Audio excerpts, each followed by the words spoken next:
Mr. Secretary General, you've been very direct in your messaging, talking to countries, saying they not only have to consider including greener regulations when it relates especially to COVID-19 economic stimulus. The two, you link them very closely. Why has that become such a mission?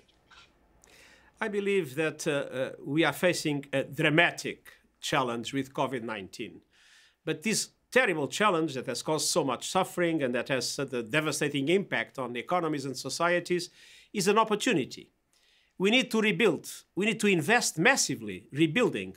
So we can either rebuild as it was, which is a huge mistake because of the fragilities of the world, or we can rebuild a more inclusive and a more sustainable economy and society. And for that, that is why we've been recommending to have massive investments in green technologies, in green industries, in green energy. When you talk about investing in green jobs, what are you talking about? We need to have climate justice, which means to invest in green energy creates 3 times more jobs than to invest in fossil fuel energy. But at the same time, let's have social and economic measures addressing the needs of the people that is impacted by the transformations in society, namely climate action, and make their jobs be no longer existent in the economy. You know, COVID and climate have really kind of stripped away the differences in societies. Where do you see us right now as a society? Well, what is dramatic is that one of the fragilities that was so clearly underlined by COVID-19 is the fragility that comes out of inequality.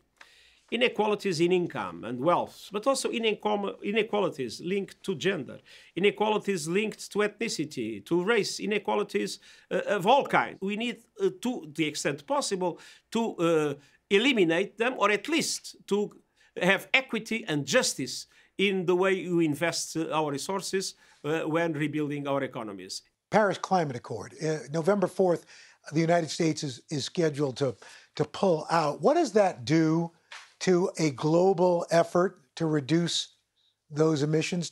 Well, we need the United States contribution to climate action.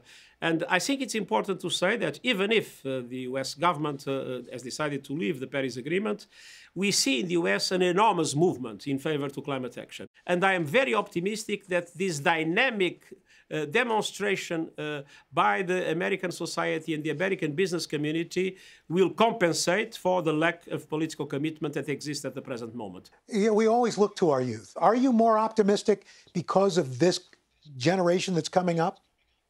Yes. I think it's our best hope is the generation that's coming up and that understood already, and we see that in so many ways around the world, understood already that either we are united or we'll be doomed.